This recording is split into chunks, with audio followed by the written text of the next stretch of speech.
masalın seyriydi daldığım.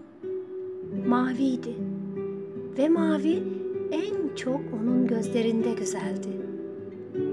Oltamızda inciler, mercanlara uğrardık, sandallar batırırdık.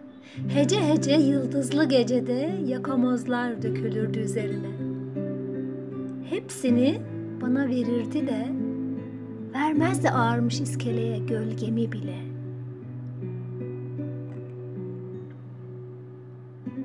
Serinliğine sakladığım sırlarım vardı. Martıların usul usul taradığı ağrılı sözlerim.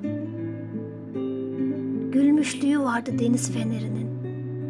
Yüzüm vardı, her düştüğünde elime alıp dalgasına sindiğim.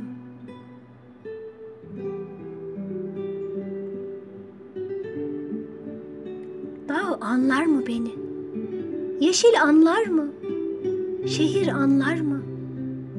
Bekle, tek sen mavi mavi gözle şu çıkmazın köşesinden bir döneyim, sularına şiir yazmaya döneceğim.